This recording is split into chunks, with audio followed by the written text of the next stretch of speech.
CAPTCHA stands for Completely Automated Public Turing Test to Tell Computers and Humans Apart. Grad student and afterwards, I think I found myself kind of frustrated. Vowpal Wabbit was my attempt to create an online learning platform. These systems can be very good diagnosticians. I'm already telling people we don't need doctors in the future. We're going to be replaced sooner or later. White collar jobs are under more threat from AI than blue collar jobs.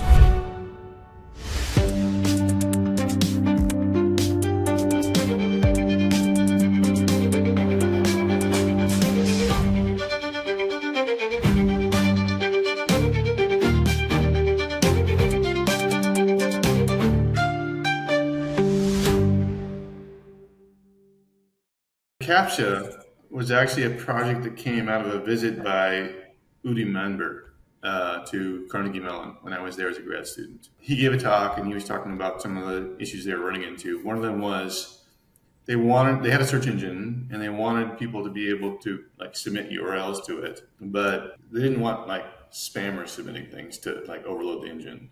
So they wanted some kind of challenge so that people wouldn't be able to do that. Free resources that are available for people on the web. You can get a free email account or this or that. Sure. And so for individual people, that's fine. And it could make business sense to kind of give away free things because it kind of gets you involved in a company. But if somebody wanted to abuse that, they could just programmatically create a zillion accounts and then they could do whatever they wanted and things go crazy.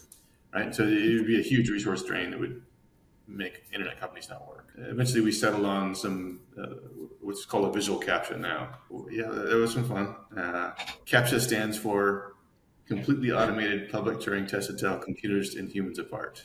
That was Manuel Blum, who's one of the elder theory guys in computer science, came up with that. That was a fun Excellent. acronym. Yeah, it's excellent. And then VW.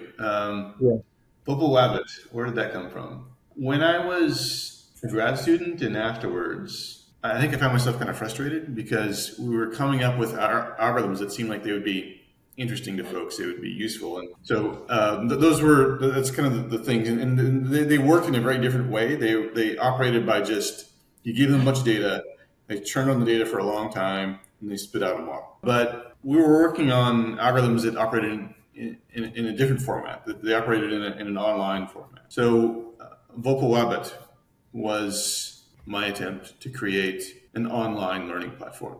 And it was, at the time, essentially the first real online learning platform. You could give it any amount of data, and it would just be able to keep going. There was no running out of RAM, which is what would happen with other learning algorithms. Excellent. We love it too. Definitely one of the stones in the change that we are seeing your two productions. Is AI going to take our jobs? What's gonna happen? And we want your perspective, John, and give us a true realistic answer.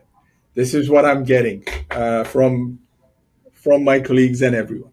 Don't forget to ask this question. He has to be honest with us. So much machine learning going on.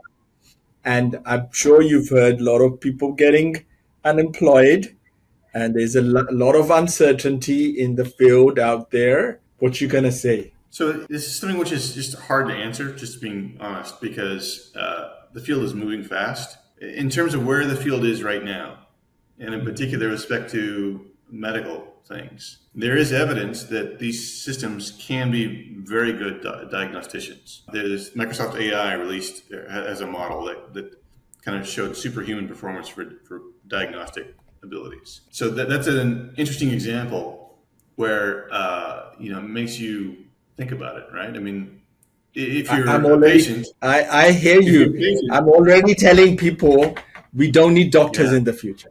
I'm telling them because they do the job so efficiently, so well, so fast. I know you're going to be a diplomat in giving an answer on what's going on, but we're seeing this practically already. Their diagnosis is not much better, but it's 100 times. I want to say 100% better. They just cover everything.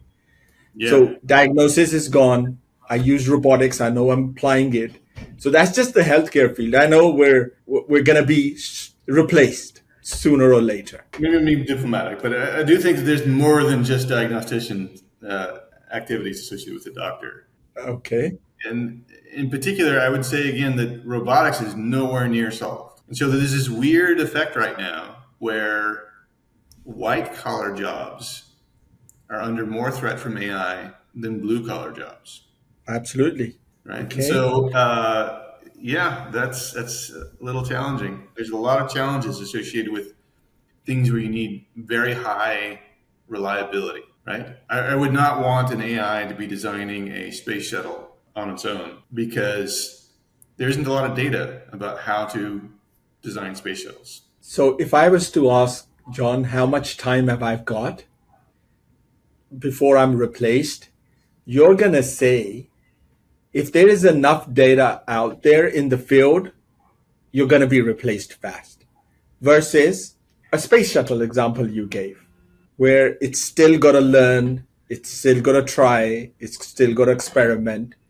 So those positions generally would be safer versus medicine that we have whatever data we have. We have everything. So I'm assuming that that's going to be a rough idea, giving a course how it's going to take. Because in some fields it's going to be faster, and others is going to be slower. So that answers my question, and that probably invariable is going to be. Keep in mind the blue collar versus white collar thing as well, because it really is the case that robotics is just, we're not there as far as solving it.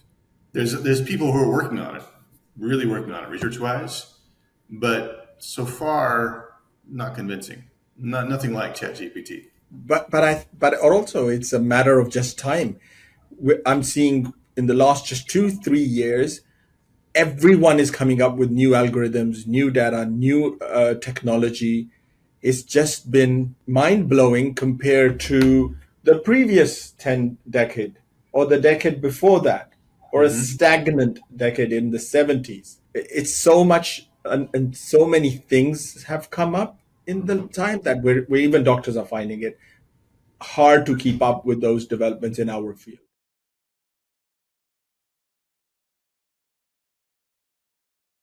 What a remarkable journey we've just experienced together. The path to health isn't always straight, but it's always worth the effort. I hope today's conversation inspired you to take the next step in your wellness journey, armed with new knowledge and a fresh perspective. If today's episode left you inspired, share it with people, someone who need to hear this. Give us a thumbs up and your opinion.